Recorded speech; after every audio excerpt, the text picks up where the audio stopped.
In this article, it was saying that Elvis Presley, even though he's dead, he earns lots and lots of money. In fact, this article went on to say that in 2023, Elvis Presley actually ranks second for the most money earned among dead people. Now, I think it's interesting there's even a survey about that, but here he is, makes second most money of all dead people. He earned about $100 million in 2023, which I would guess is probably more than all of us combined at LCBC made in 2023, dead or alive. And actually, can you guess who's number one dead person earning the most money? Michael Jackson, you got it. So Michael Jackson was first. Well, what's interesting with Elvis Presley is in spite of how successful he was, over the years, through mutual friends, Ruth and I had opportunity to meet somebody that knew Elvis back in his early days. Her name is Mimi Roman, and she was actually a country singer back in the 1950s, 1960s. She was known then as the Brooklyn Cowgirl, and this is actually a photo of Mimi and Elvis back when they were both getting started in their careers. But what's amazing about Elvis, in spite of how successful he was, in an interview with his wife Priscilla, she said he was incredibly unhappy. He was unhappy with his life. He was unfulfilled, and he died of obesity and just kind of loneliness at the age of 42. In an interview with Priscilla, she said this about her famous husband. She said, Elvis never came to terms with who he was meant to be or what his purpose in life was. He thought he was here for a reason, maybe to preach, maybe to serve, maybe to save, maybe to care for people. That agonizing desire was always with him, that desire to make a difference, and he knew he wasn't fulfilling it. So he'd go on stage and he wouldn't have to think about it anymore. And what she was saying was Elvis was looking to do something significant with his life, but he didn't have a clue how to find something significant. And he died at the age of 42, and he died still looking for significance. And apparently, Elvis kind of felt like he'd messed up too many times in his life to ever be truly useful. Maybe he'd wandered too far from God to be useful. And so I've got to ask you, how about you? How are you doing when it comes to finding significance in your life? Did you ever worry that maybe you've wandered too far from God? Or do you ever wonder if you've messed up too many times to actually serve and do something that's really going to be be useful in this world? And can I just tell you, if that's you, you need to know God doesn't look at you the way you look at you. God doesn't look at you the way you look at you. When you look at yourself, you look at all the places where you've messed up, but God doesn't look at you that way. You see all kinds of limitations. You see weaknesses. You see struggle. You see all these messes and all this baggage in your life. But God, when he sees you very differently. He sees you with incredible potential in your life. And the good news is that Jesus Christ, when he's there, he comes in and he says, nobody's disqualified. Nobody's discarded because of their past. And when we place our trust in Jesus, then all of a sudden he comes in and he changes us and he repurposes our lives so we can do something with significance. So what God actually does is he takes our lives, all of our messes, all of our baggage, and he breathes new meaning and he brings new life into us. In other words, he repurposes us, all the messes, all the baggage, into something beautiful and actually useful. Which is why we're in a series we've entitled Repurposed. And the idea behind something that's repurposed is it's to find a new use for that old thing. And here's the cool thing. If we will allow God to repurpose our lives, we'll experience a fuller life. We'll find significance, the significance that we've been looking for in our lives. And essentially this series is a series of studies where we're just asking the same question that Elvis asked about his life. And I think what he really had to be asking is this it? Or is there more to life than this? There's got to be something more for me. Surely there's got to be more to my life. And I think the reason we all ask the same question as Elvis is each of us reaches a point in our lives where we go, man, this isn't cutting it. I've got to do something that really matters, something with significance, something that'll last longer than me. But living a life of significance, it's living in such a way that we want to make an influence on others, and we want to make a difference in the lives of other people, and most of us long for that kind of life. Now here's the good news. God actually tells us how to live a life of significance. He does more than that. He actually demonstrates it for us. He gives us an example, a model. He demonstrates what it means to have a life of significance, and he does it through an example of Jesus Christ. But before we jump into that demonstration, that example, of Jesus. The interesting thing is, I need to tell you up front that living a life of significance is going to be very different than probably what you think it is. As a matter of fact, living a life of significance, it's actually counterintuitive.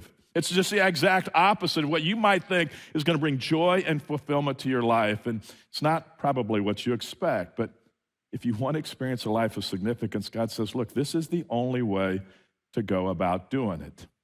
See, God says that you and I were made to make a contribution in this world. We were created to make a contribution, not just be consumers of resources. You and I were created to be difference makers, and you and I were created to live lives of significance so that we could fulfill purpose, so that we could walk away and go, man, I think I matter. I think I did something that matters in this world. And God's actually repurposed our message so that we can still be difference makers in this life, no matter what you've experienced, no matter what you've done, no matter how much you think you've messed up. So let me show you what the Bible says about you before we jump into this story of Jesus. The first thing the Bible says in Ephesians 2:20 is, we are God's masterpiece. Let me just stop right there. You are God's masterpiece. And you may see all the messes, you may see all the flaws, you may realize you're different than other people, but God just says, wait a minute, you're my masterpiece. I created you exactly the way I meant to create you. I designed you the way you are for a purpose. Goes on, it says, he's created us anew in Jesus Christ. That word anew is actually that idea of being repurposed. He's repurposed you with all of your messes, all of your insecurities, all of your flaws. He's made you anew in Christ Jesus. When you trust Jesus as your Savior, you're a new person. He's made you anew in Christ Jesus so that we can do the good things that he planned for us long ago. He's got a plan for you. We were all created to make a contribution, and God made each of us to be unique so that we can make a unique contribution in this world. Stop trying to be like everybody else. Stop comparing yourself to everybody else that maybe is a little different than you. Quit trying to fit into the crowd by blending with everybody else. He made you exactly the way he wanted you to be. And he said, you are unique. You're my masterpiece, is what he actually says about you. And you need to know that God made you unique so that your uniqueness, it's not just for your benefit. He made you unique so that you can benefit those around you, so that you can be a difference maker, so that you can make a contribution in the world. Watch this. This is what what God actually says as well. 1 Peter chapter 4 says, God has given each of you, so let me just stop there, each and every one of us here, God has designed us, when we put our faith in Jesus Christ, he says, I've given you a gift, an ability, something special from his great variety of spiritual gifts, meaning they're all different. We don't have to be the same. Each of you have a very specific place in this world. And quit comparing yourself to everybody else. Quit realizing and thinking, I don't measure up because of him, because of her. And he just says, stop. I've created you exactly the way I want you to be. I've given each of you a gift from my great variety of spiritual gifts. And then he says, use them to serve one another. And this is the part that's counterintuitive. We want the benefit ourselves. And he says, wait a minute, the way you've got to experience fullness of life, the way you've got to realize you're making a difference in life is when you turn it around and say, no, actually, I'm going to serve other people. He goes on. And he just gives examples. He says, do you have the gift of speaking? Then speak as though God himself were speaking through you. Do you have the gift of helping others? Then do it with all the strength and energy that God supplies. And he's just given some examples here. And he says, whatever you do, it's back to Dorcas' story. Whatever you do, if you're cleaning the bathrooms, clean it with everything that you've got in you as though you're doing it for God. You do the purpose that God has given to you. And that's the counterintuitive part. Is that your talents are not for your benefit. God has actually given you gifts and talents and experiences all for the benefit of other people, all so that you can make a contribution in this world, so that your life would matter. And see, you're not placed here just to take up space. You're not here just to consume and have a free ride through life. And if you're going to be a difference maker, if you're going to make a contribution in this world, then you've got to be willing to use your talents to help others. And this is the key. Using your talents to help others. It's not about you. You've got to be willing to say, I'm going to do this so that others will benefit, and it's all about helping others. And here's the thing, if you don't get this, if you keep thinking it's all about you, you're going to be miserable just like Elvis was miserable. Just ask him. Now, what I find interesting is if I were to ask for a show of hands, and I'm not, but if I were to ask for a show of hands across all of our locations and say, okay, how many of you would be willing to use whatever God has given you as gifts to help other people? I imagine that most all of us would raise our hands and would say, yeah, I'd love to help others. And I think I'd like to be a part of something to make a difference. I think that I would love to help anybody else that I could possibly help, and if given the opportunity. But the reality is, we're not all doing that. We're not all helping others, and it's the reason why so many of us feel empty. It's the reason why so many of us feel like we're insignificant in this life. And so the question is, if God has created you, I'll just be real specific with you. If God has created you to make a difference, if God has actually repurposed your life with all the messes, whatever has gone on in your life up until now, if God has repurposed your life, and he says, I want you to do something significant for other people. And if you have the desire to actually help others, why aren't you doing that? Why don't we do that more often? I can actually tell you why I think oftentimes we don't make the impact that we should in this world. And bottom line is because none of us like to be interrupted. I don't like interruptions. I don't know if you like interruptions or not. We get into our routines and we kind of make our plans and we've got our own agendas and we get comfortable with our own lives and we don't want to be interrupted. That's the way it is for me. Life is good. Life is cozy. Don't interrupt me. But here's the thing. If we want to make a difference in the world, if we want to live a life of significance, then we've got to be willing to be interrupted. And so when you study the life of Jesus, what you actually find is whenever Jesus did something incredibly significant, when he did something that we would call a miracle, most of the times they came out of times of interruptions in Jesus' life. For instance, Jesus would be walking somewhere, he'd be going somewhere, he'd be talking to somebody, or he'd be doing something very specific, and then he'd be interrupted. And in the midst of that interruption, he would do something just incredibly amazing, and he would contribute to somebody else's life. And if you look at the Bible and all the people that Jesus healed, the blind man, the lame man, the sick people, the paralyzed man, all of those happened in interruptions in the life of Jesus. And his very first miracle, it was an interruption at a wedding that he was attending, and he was interrupted on the way to Galilee, and almost every miracle that Jesus performed was impacted by an interruption in his life, and then he made a significant contribution into the life of someone else. Now, I think I struggle with this more than anything else in my life. This has always been a struggle for me. I do not like being interrupted. I mean, I badly want to be a difference maker, and I want to make a contribution with my life, but I get busy in the office and with my plans and with my work, and I get comfortable at home, and I don't really enjoy being interrupted. But God says to me, and he says to you, look, if you want to be a difference maker, he's saying, David, if you want to be a difference maker, if you want to make a contribution with your life, then you've got to be willing to be interrupted. Look what God actually says about interruption. If you tend to be like me and not like interruptions, Proverbs 3:28 says this: if you can help your neighbor now, don't say, well, come back tomorrow, and then I'll help you. And that's my tendency. I'm working on something right now.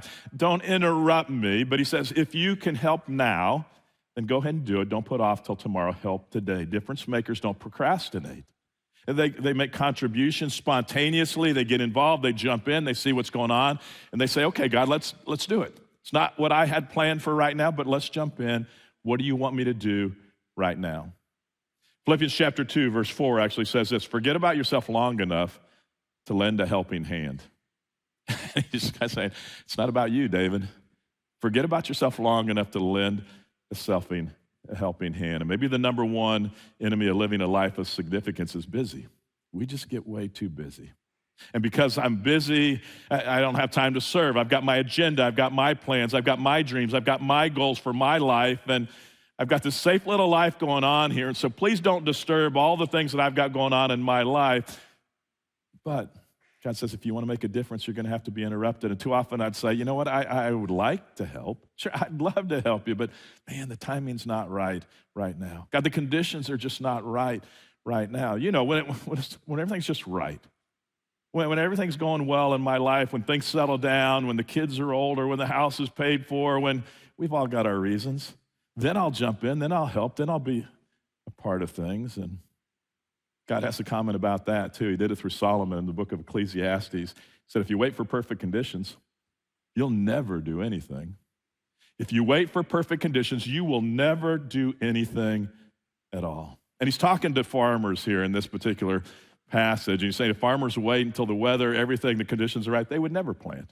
They would never have crops. And I say, God, I'm just trying to make a living here. I've got a family to feed, a family to clothe, a family to house, and God, I've got a business to run. I can't be interrupted right now. I'm just trying to make a living. God, you understand that. Just a little bit more of me, and then maybe I'll be available. And God knows.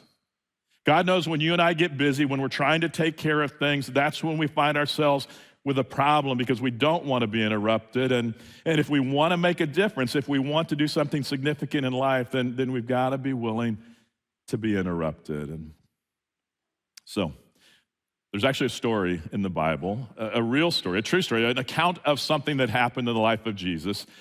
We find it in the Bible 4 different times. So when something shows up 4 different times, you know that it's got to be something important. We're told that Jesus and his 12 closest followers, they're called his disciples, they were actually attempting to get away from all the people because they'd been working hard. They'd had people all around them, and they were looking for a quiet place to rest. They'd been followed by lots and lots of people. We actually find this story in Mark chapter 6. And so if you want, you can pull out a Bible. There's some around you, or you can pull out your phone. I hope that you read the Bible on a regular basis. And if you don't, then you need to start. I would just encourage you to start. There's actually a study. So on the side here, there's a study that's been done for the last 15 years with about 50,000 people. And in this study, they're trying to figure out what is the best way for somebody to move forward in their relationship with God. And I would think that's what we all want. We want to move forward. We want to feel closer to God. We want to be closer to what Jesus wants in our lives. And so in this study, 15 years, 50,000 people, you know what they're finding is the number one thing that will propel your relationship with God faster than anything else.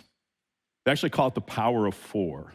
And what the power of 4 is, they're finding that if somebody will read the Bible 4 times a week or more, 4 times a week or more, there's nothing more powerful than moving them forward in their relationship with God, the power of 4. So make sure that you're actually reading the Bible and taking time to do that because it will make a huge, huge difference in your life. So,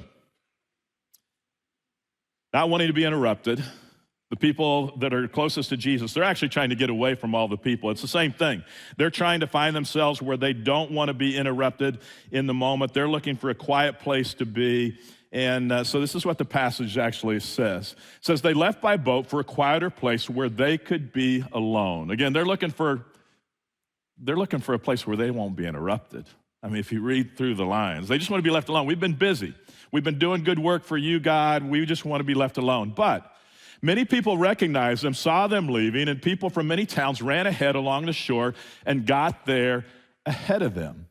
They're jumping on this boat. They're trying to get away. And I'm guessing the guys in the boat with Jesus are saying, oh, no, this is not what we want. We don't want these people following us. Just leave us alone. We want peace and quiet. It's what we're looking for. We deserve peace and quiet. We've been serving others. No interruptions. That's what we're looking for. But the way Jesus actually responds is probably different than the guys in the boat. This is what Jesus did. He saw the huge crowd as he stepped from the boat. So Jesus actually stops them. He says, wait, stop, guys. There's people there. We're being interrupted, I know, but there's people there. So he steps from the boat, and he had compassion on the people that were following him. Now, apparently, Jesus wasn't bothered by the interruption. But my guess is the rest of the guys in the boat, if they're anything like me, they're thinking, come on, Jesus, no, do not step out. Jesus, don't step out of this boat. We've been working hard. We're tired. We're looking for peace. We're looking for quiet someplace else. Just leave us alone. Leave those people alone. But Jesus begins teaching these people, and all this is unplanned. It's in the midst of an interruption, and he teaches for a long time. Actually, he teaches for so long that before they realize it, it's late in the day, the people are getting hungry, but they're out in this remote area, and there's nowhere to grab food. And so the disciples, the guys in the boat that never wanted this to happen in the first place, they turn to Jesus, and they say this. They say, send the crowds away, Jesus. You send the crowds away. You're the one that brought all this on us anyway. You're the one that invited them to stay and talk. Send the crowds away so that they could go to nearby farms and villages and buy something to eat. And in other words, look, we can't be interrupted by their hunger right now, Jesus. Plus, you're the one that started all this. We're too busy anyway. We were looking for a place to retreat. And we're too important. Our time it's about me, Jesus, and we've got to get away. Don't interrupt us with this problem. And Jesus, remember this whole thing. It's because you got out of the boat. We tried to tell you, don't get out of the boat. We're looking for peace and quiet, and this is not peaceful, nor is it quiet. Now, what you notice in the story is Jesus responds very differently than the disciples did to this situation. They saw the problem, and it was a huge problem. This is a remote place, they said to Jesus, and it's already getting late. Send the people away to get something to eat. But Jesus looks at it in an exact opposite way, and same situation, looks at it totally differently. And when Jesus saw this crowd, we're told he had compassion on them. And the disciples, they said, Jesus, this is what you need to do. You need to do something. Jesus, you need to send them away. Not about me, not about us. In other words, you deal with this problem. And the fascinating thing is Jesus, even though they were saying you need to take care of it, instead he calmly puts it right back at them. And this is what Jesus said to them. He said, no, you feed them. You 12 followers of mine, you actually feed them. To which the disciples, these 12 guys, actually responded, and they said, Jesus, with what? They asked, you've got to be kidding me. We'd have to work for months to earn enough money to buy food for all these people. Now, what that tells us is they'd already been calculating in their heads.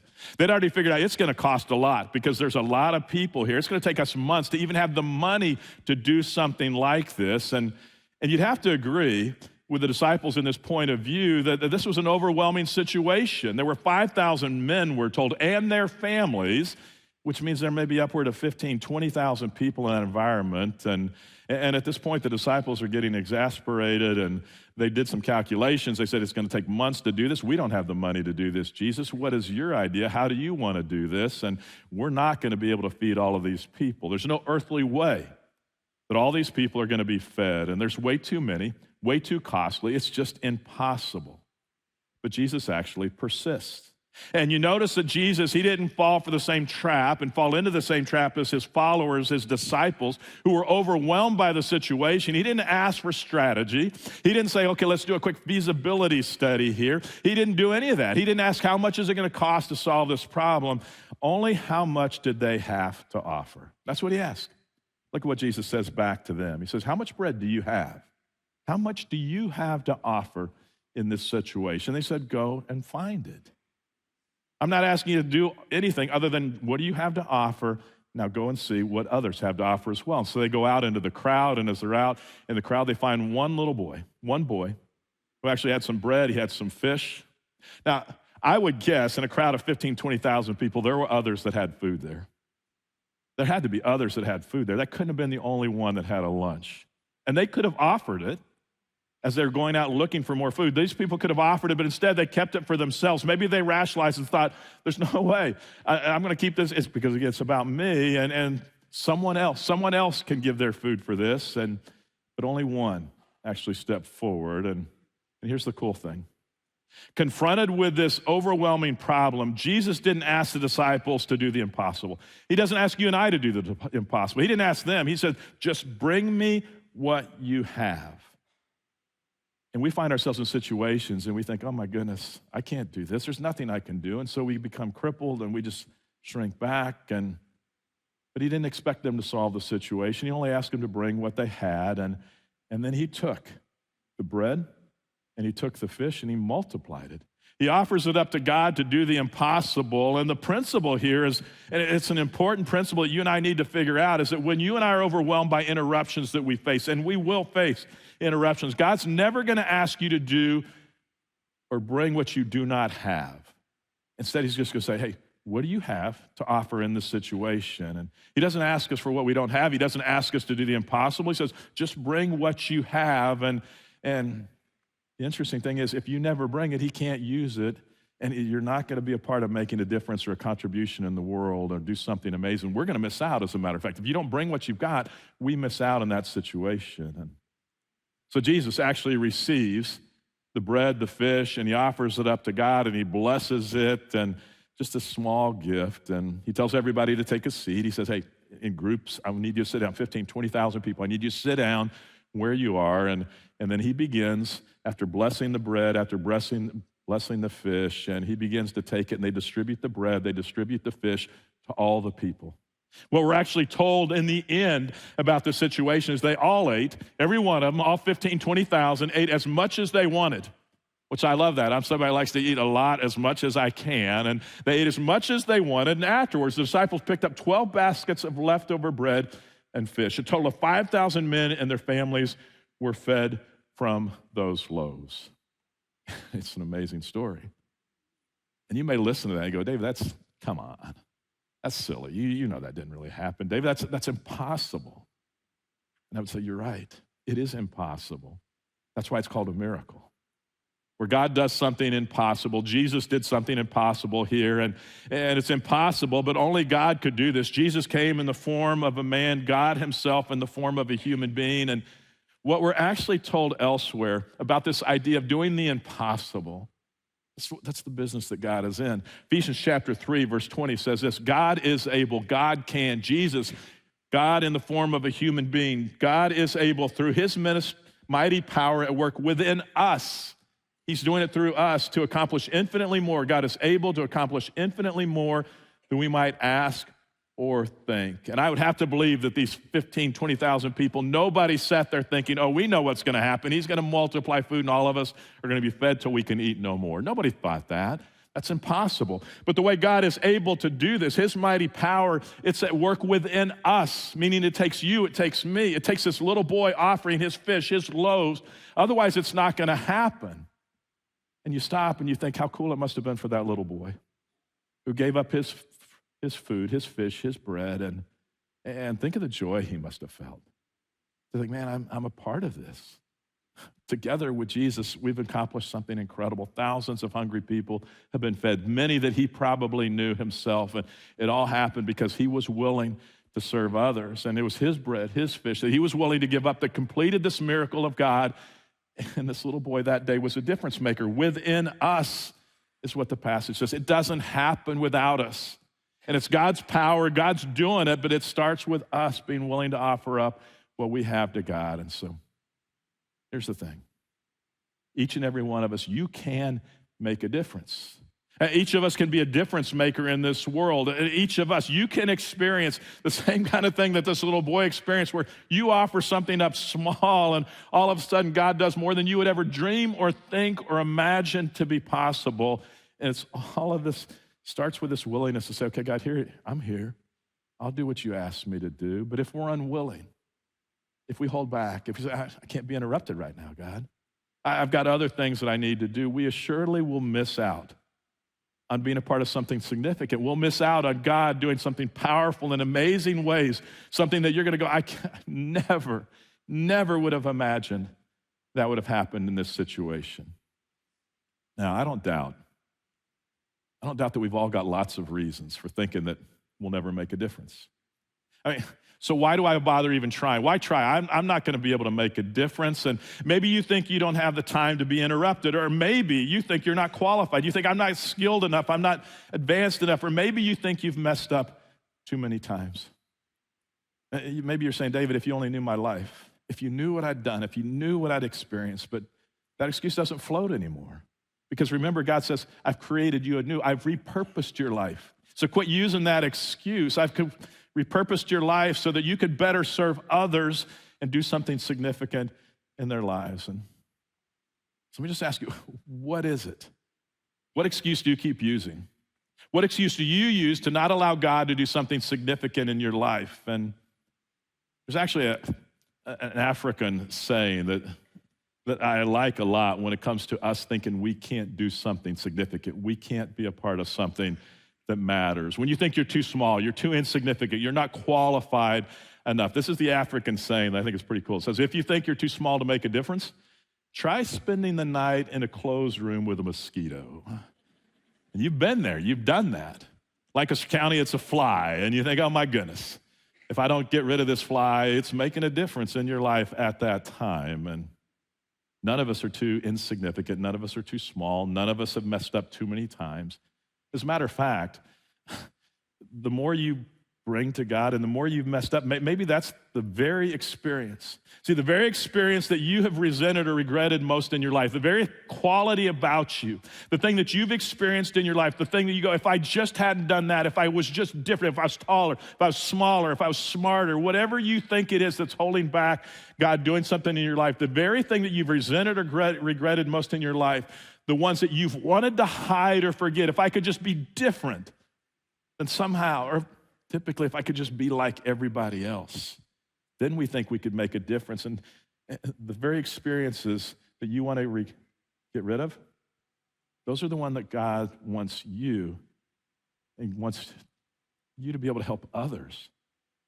And you're spending all your time trying to get rid of it. And you're spending all of your time trying to hide it. And so what's the next step? If you go, okay, I'm willing to consider this. Well, it all starts with a relationship with Jesus Christ.